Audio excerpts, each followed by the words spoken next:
고린도전서 15장 12절로 19절 말씀까지입니다. 고린도전서 15장 12절로 19절 말씀까지입니다. 그리스도께서 죽은 자 가운데서 다시 살아나셨다 전파되었거늘 너희 중에 어떤 사람들은 어찌하여 죽은 자 가운데서 부활이 없다 하느냐. 만일 죽은 자의 부활이 없으면 그리스도도 다시 살아나지 못하였으리라. 그리스도께서 만일 다시 살아나지 못하였으면 우리가 전파하는 것도 헛것이요 또 너희의 믿음도 헛것이며 또 우리가 하나님의 거짓 증인으로 발견되리니 우리가 하나님이 그리스도를 다시 살리셨다고 증언하였습니다.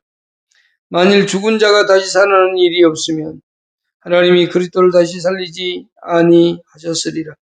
만일 죽은 자가 다시 살아나는 일이 없으면 그리스도도 다시 살아나신 일이 없었을 터이요 그리스도께 다시 살아나신 일이 없었으면 너희의 믿음도 헛되고 너희가 여전히 죄 가운데 있을 것이요 또한 그리스도 안에서 잠자는 자도 망하였으리니 만일 그리스도 안에서 우리가 바라는 것이 다만 이 세상의 삶뿐이면 모든 사람 가운데 우리가 더욱 불쌍한 자이리라. 아멘.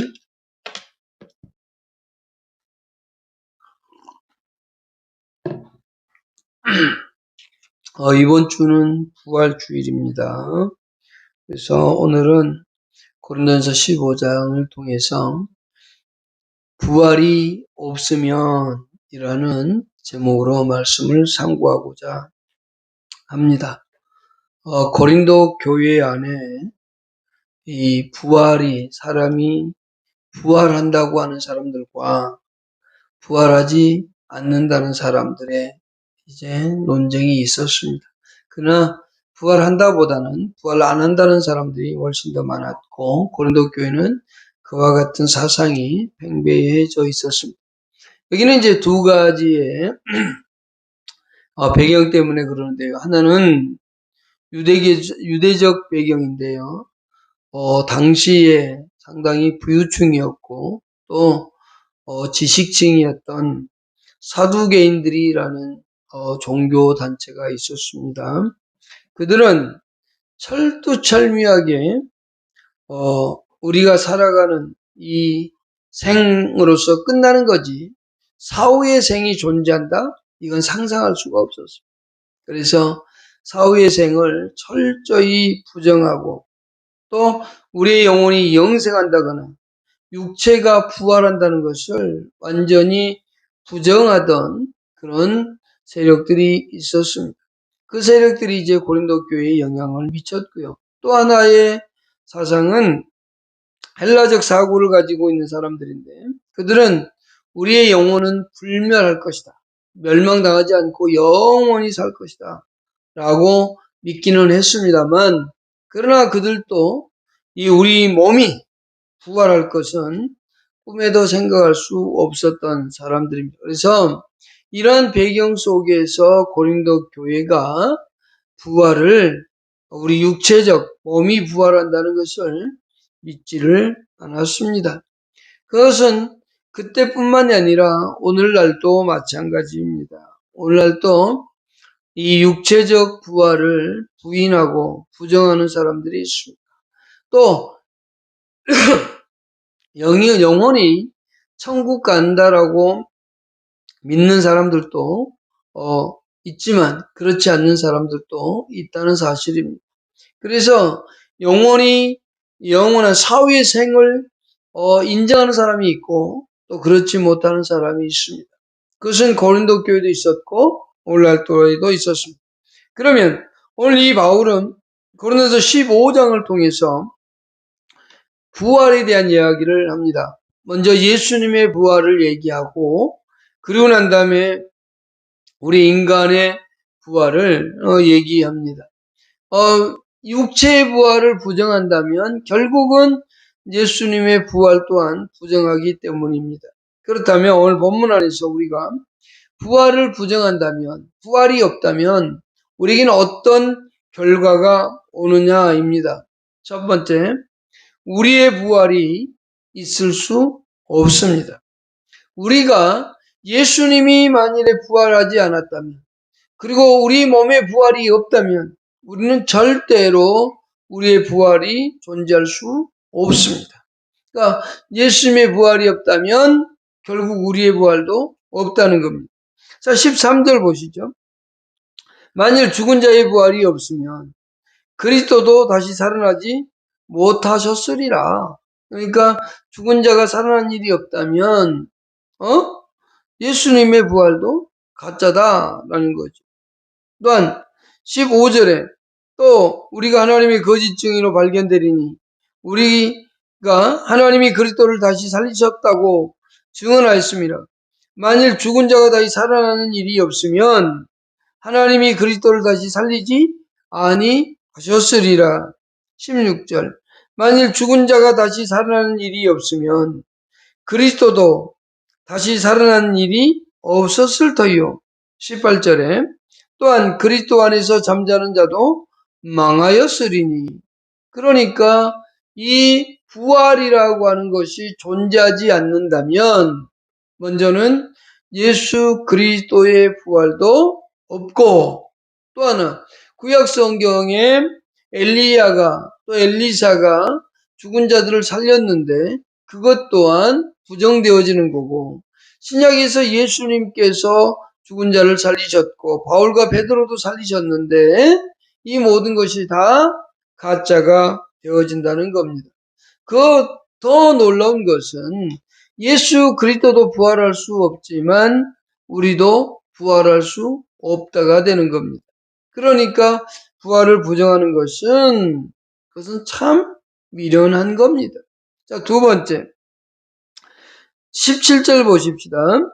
17절에 그리스도가 다시 살아나신 일이 없으면 너희 믿음도 떼고 너희가 여전히 죄 가운데 있을 것이요. 두 번째 이유는 뭐냐? 부활이 없다면 여전히 우리는 죄 가운데서 살아가는 존재가 된다는 겁니다. 예수 그리스도가 죽으심으로 우리의 죄가 사함을 받고 예수 그리스도가 부활하심으로 말미암아서 우리가 의롭다고 하셨습니다. 그런데 그 예수 그리스도의 부활이 없다면 우리는 의로운 자가 아니라 죄 용서받고 의롭게 된 자가 아니라 여전히 죄 가운데 살아가는 그런 사람이 되는 거죠. 로마서 4장 25절에 바울은 이렇게 얘기했습니다. 예수는 우리가 범죄한 것 때문에 내줌이 되고 또한 의롭다 하시기 위하여 살아나셨느니라고 되어 있습니다. 우리를 의롭게 하기 위해서 부활하셨다는 겁니다. 그러니까 우리는 죄를 가지고 있었습니다. 태어날 때부터 가지고 있는 죄가 있었습니다. 그것을 우리는 원죄라고 합니다. 그래서 그 죄로 말미암아서 우리는 영원히 멸망할 수밖에 없습니다. 예수님의 표현을 빌리면 사망 가운데 존재할 수밖에 없습니다. 예수 그리스도를 믿음으로 사망에서 생명으로 옮겼고 라고 되어 있습니다. 그 다음 영생을 얻었다고 되어 있습니다. 심판에 이르지 않는다고 합니다. 이것 자체가 사라져버립니다. 예수 그리스도의 부활, 또 우리의 부활 자체를 부정한다면 이것은 결국은 우리 자신들이 죄 가운데 있어서 영원히 멸망할 수밖에 없는 존재다라고 하는 것을 설명해 주고 있는 겁니다. 그래서 우리는 죄인이었고 우리는 하나님 앞에 의로운 자가 될 수 없었음에도 불구하고 하나님께서 예수 그리스도를 죽게 하심으로 말미암아서 그리고 다시 그를 살리심으로 말미암아서 우리가 의로운 자가 되어진 겁니다. 이것은 우리의 노력이나 우리의 힘으로 된 게 아니라는 겁니다. 이것은 오직 하나님의 은혜였습니다. 세 번째요. 우리의 믿음은 헛것이 되고 맙니다. 14절 보십시다. 그리스도께서 만일 다시 살아나지 못하셨으면 우리가 전파하는 것도 헛것이요 또 너희의 믿음도 헛것이며 17절에도 그렇게 말씀합니다. 그리스도께 다시 살아나신 일이 없으면 너희의 믿음도 헛되고 라고 되어 있습니다. 세 번째, 예수 그리스도의 부활이 없으면 여러분, 우리가 믿는 이 믿음이 가짜가 되는 거예요. 헛된 겁니다. 여기서 헛되다는 말은 무슨 뜻이냐면 열매가 없는, 결과가 없는 이란 뜻입니다. 여러분 농사를 지시니까 농사를 지을 때 과일이 잘 열리도록 하기 위해서 거름을 주고 씨를 이제 거름을 주고 잘 가꾸죠. 그런데 마지막에 갔는데 감이나 열매가 하나도 없다면 밤을 열심히 노력해서 기르고 가꿨는데 하나도 열리지 않았다면 또 밭에 씨를 뿌리고 열심히 가꾸었는데 하나도 열매를 맺지 못한다면 그것은 헛된 것이 돼. 우리가 신앙생활을 하기 위해서 하나님 앞에 나와 기도도 하고 또 예배도 드리고 또 헌신도 하고 하나님 앞에서 열심히 하나님을 경외하며 이웃을 사랑하며 섬기는데 만일에 부활이 없다면 이 모든 것이 다 쓸모없는 존재가 된다는 겁니다. 헛것이 되어진다는 겁니다. 보잘것없는 아무것도 없는 그와 같은 결과를 낳게 되는 겁니다.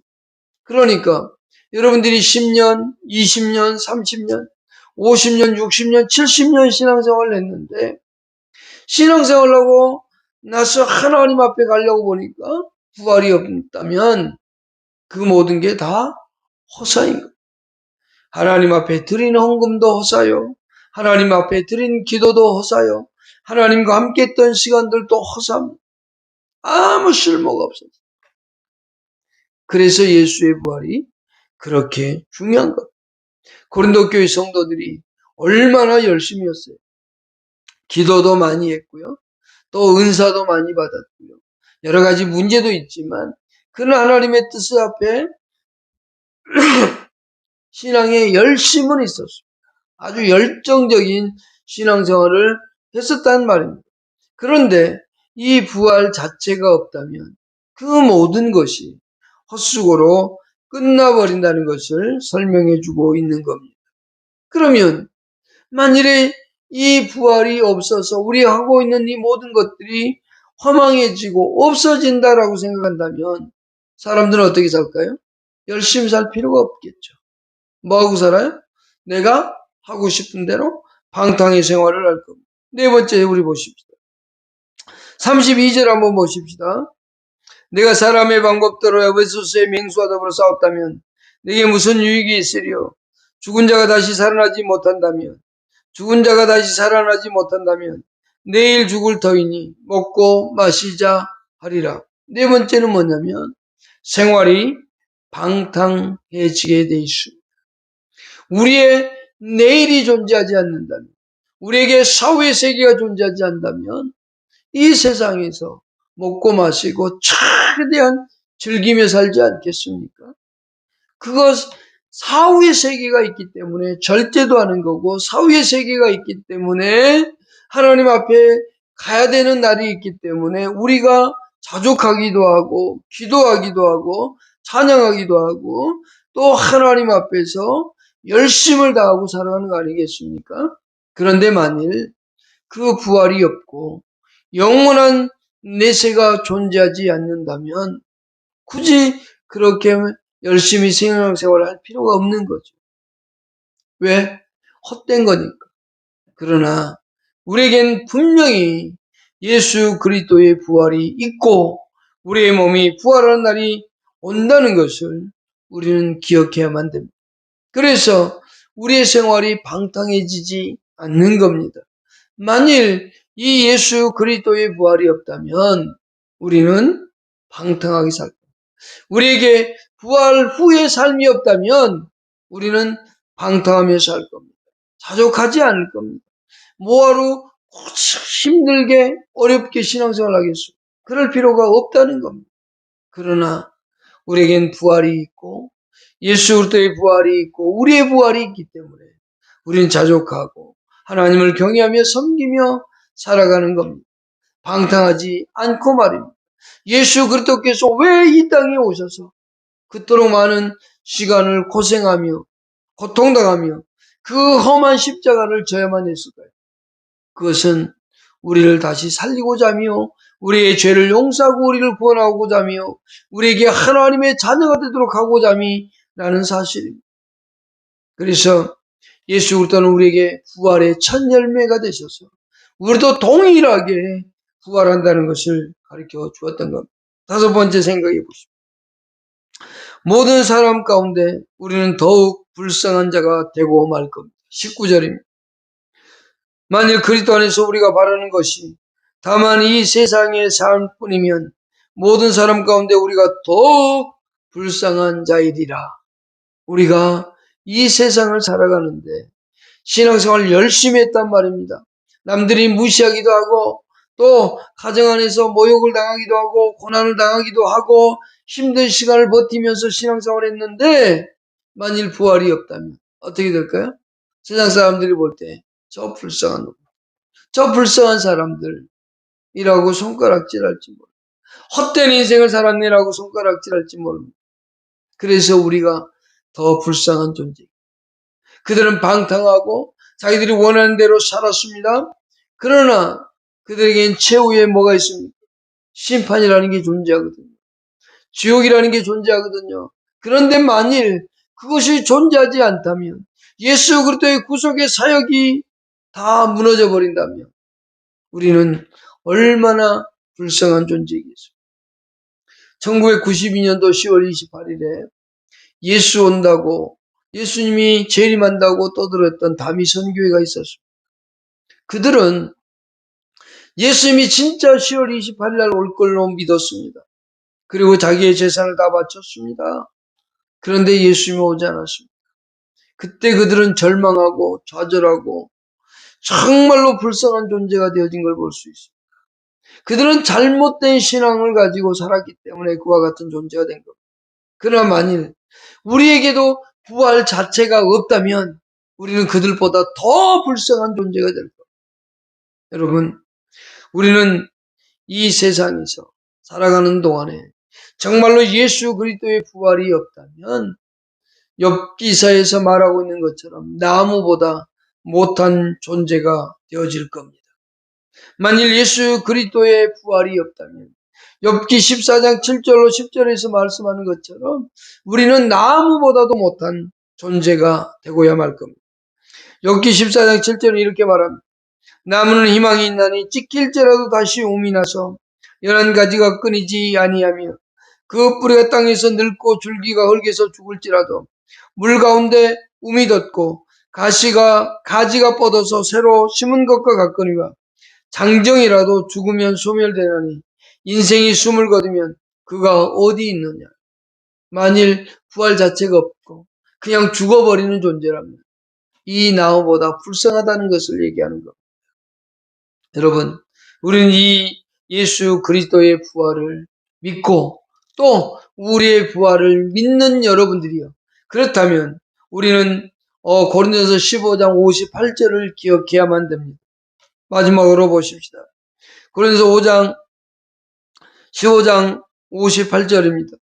그러므로 내 사랑하는 형제들아 견실하며 흔들리지 말고 항상 주의 일에 더욱 힘쓰는 자들이 되라. 이는 너희 수고가 주 안에서 헛되지 않은 줄 알미니라. 여러분, 진정 예수 그리스도의 부활을 믿고 또 우리의 부활을 믿는다면 바울은 결론적으로 얘기합니다. 사랑하는 형제들아, 견실하며 흔들리지 말고 항상 주의 일에 더욱 힘쓰는 자들이 되라. 그 이유가 수고가 주 안에서 헛되지 않기 때문이라고 말합니다. 여기 견실하며 흔들리지 않는다. 어떠한 풍파에도 기의 핏뿌리를 내린 나무는 쓰러지지 않습니다. 견실한다는 표현은 뿌리를 깊게 내린 것을 말합니다. 진리의 말씀에 예수 그리스도를 믿는 그 믿음의 뿌리를 말씀에 깊이 박고 살아가는 여러분, 그 사람들이 바로 견실한 사람들입니다. 그럴 때 흔들리지 않습니다. 이 사람이 부활이 없어. 아니야, 있어. 아니야, 잘 모르겠어. 이런 말들을 한다고 할지라도, 잘못된 것들을 가르친다 할지라도 거기에 현혹되지 않습니다. 이단이 와서 그거 틀렸어라고 말해도 거기에 현혹되지 않는 겁니다. 그래서 고린도 교회의 성도들이 부활이 있는지 없는지 헷갈려하고 있는 그때에 부활에 대한 내용을 쭉 설명하고 나서 그는 이렇게 결론을 내립니다. 견실하고 흔들리지 말아라. 어떠한 것에도 흔들리지 말고 부활이 존재하고 부활이 있음을 믿어야 된다는 것을 가르쳐주고 있는 겁니다. 그렇다면 그러면서 동시에 하나 더 얘기합니다. 항상 주의 일에 힘쓰는 자들이 되라. 주의 일에 힘쓰는다는 것은 먼저는 하나님의 말씀대로 살려고 노력하는 자가 되어야 됩니다. 남들에게 보여주기 위해서 봉사하고 희생하는 것, 그것을 얘기하고 있지 않습니다. 남들이 보든지 보지 않든지 언제나 하나님 앞에서 하나님의 뜻을 이루기 위해 희생하고 노력하는 사람, 언제나 하나님의 영광을 위하고 하나님의 뜻을 따라 살고자 하는 그 사람들이 되라고 말씀하고 있는 것. 왜 그럴까요? 거기에는 헛되지 않는 결과가 있고 열매가 있기 때문이라고 말합니다. 너희 수고가 주 안에서 헛되지 않는 줄을 안다. 여러분, 저와 여러분들이 살아가면서 행하는 모든 삶의 모든 것들이 결코 헛되지 않는다는 것을 잊어서는 안 됩니다. 저와 여러분들은 언제나 주 안에서 주를 위해 일생을 살아가시길 바랍니다. 살아도 주를 위해 살고 죽어도 주를 위해 살아가는 여러분 될 수 있기를 축복합니다. 또한 예수 그리스도께서 진리의 말씀에 순종하고 복종하고 살았던 것처럼 우리도 이 진리의 말씀에 복종하고 순종하며 살아가는 저와 여러분이 될 수 있기를 바랍니다. 기도하겠습니다. 하나님 고맙습니다.